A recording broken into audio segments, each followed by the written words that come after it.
दिंदा मैं। तीसरा बंदा वो बदबख्त सी जिहदा नाम खौली सी, जिस बंदे ने इमाम हुसैन की शहादत तो बाद उन्हां दा सरे मुकद्दस जिस्म तो अलहदा करके नेज़े दी नोक ते टंगिया सी, ये बदबख्त। और एक गल बड़ी अजीब है कि जनाब कहंदे सी सिर झुका के लैके जाना इमाम हुसैन दा, असीं झुकाण वास्ते आए हैं, इंज सिर होवे, लेकिन आप ही नेज़े ते टंग के ते सारी फौज जिहड़ी है वो थल्ले है ते सिर उच्चा है। हाँ जी, ये झुकाण आए सी, सरे मुकद्दस फिर भी उच्चा है। ते रस्ते दे अंदर उलमा ने लिखिया है, फरमांदे ने खिताबत दा अंदाज हो सकता है, फरमांदे ने पुछया शिमर नूं ने कि आपां की करना आए सी अगे, हुसैन नूं झुकाण वास्ते आए सी। उन्हें क्या कमलिया की झुकाना सी, हत्थां नाल ते उच्चा कीती बैठे। हाँ जी, अज भी पूरे लश्कर तो जिहदा सिर सब तो उच्चा है वो अली दा पुत्र इमाम हुसैन पाक रज़ियल्लाहु तआला अन्हु।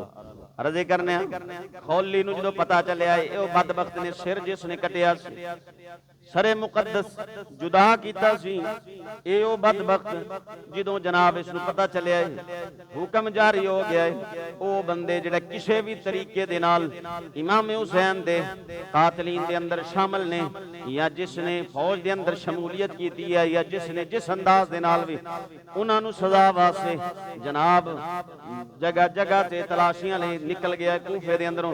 थोड़े दिनों तो बाद इहदे जसूस ने दस्सिया हुण अमन हो गया है, अमन हो गया है, इस वास्ते वापस आ जा। ये वापस आया रात दे अंधेरे दे अंदर, घर दे अंदर छुप के बह गया, पता ना चले।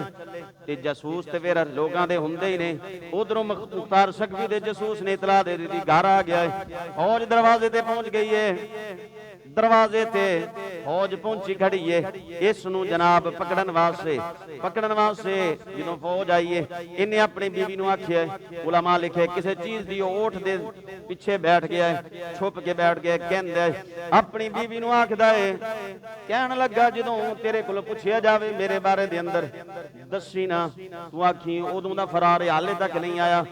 लेकिन कदी कदी इंज भी हो जाता है, बादशाह वक्त होवे फिरौन जैसा, अल्लाह बीवी आसिया जैसी भी दे दिंदा है, कदी इंज दा निजाम ही हुंदा है।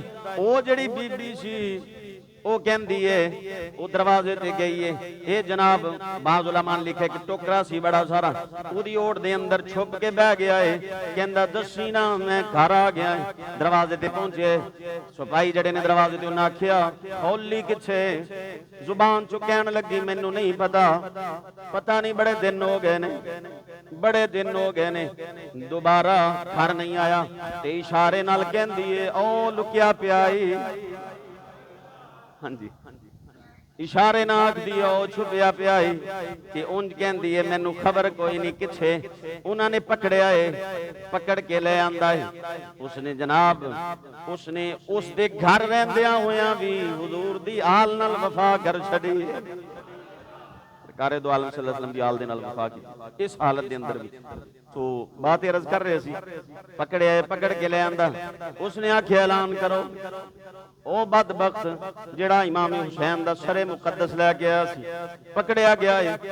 जमाने वाले मैदान दे अंदर वेखदे ने, मैं जिवें इब्तिदा च अर्ज की थी, सिर्फ 6 साल दा वक्फा पिया है, 6 सालां दे अंदर लोगां ने कातलीने हुसैन पाक रज़ियल्लाहु तआला अन्हु इबरत दा निशान बनदे वेखिया है। उन्हें क्या बुलाओ, पकड़ के ले आंदा, कहंदा तू ही ओ बदनसीब सी जिहने सरे मुकद्दस कटिया सी, कहंदा नहीं जी मैं ते जन फरमाया। पुछण वाले ने पूछे हुण दस ओ जिहड़ी हुक्मरानी वास्ते, जिहड़ी दौलत वास्ते, जिहड़े माल ते जिस जाहो जलाल वास्ते, जिहड़ी कुर्सी वास्ते तू सारा काम कीता सी, विखा कुर्सी किथे गई है, हुण विखा कुर्सी किथे गई है। कहंदा मैं हाथ जोड़ना वा, मैं माफी मंगना वा, मैनू माफ कर दिता जावे। कहन लगे एडा बदबख्त है तेनू खबर नहीं, जदों तू इमाम हुसैन दे शहजादियां नू शहीद पिया करदा सी, मैनू दस किसे एक ने भी तेरे अगे हाथ जोड़िया होवे, अज तेरी अपनी मौत तेनू याद आ गई है, सामने नजर पई आंदी है, ते अज जनाब वाला हथ पिया जोड़ना वा, ते अज माफियां पिया मंगना। उन्हें क्या असां ते की हुसैन दे कातलां नू रब भी माफ करन वास्ते तैयार नहीं जे। हाँ जी, क्यों? इस वास्ते नबी सल्लल्लाहु अलैहि वसल्लम फरमाया, जिसने मेरी आहले बैत नूं तकलीफ दी उन्हें मैनू तकलीफ दी, ते जिसने मुस्तफा करीम सल्लल्लाहु अलैहि वसल्लम नूं अज़ियत दी है, हाँ जी, ਉਹਦੇ ਵਾਸਤੇ दुनिया ते भी अजाब है ते आखिरत दे अंदर भी। तवज्जो है आप जी?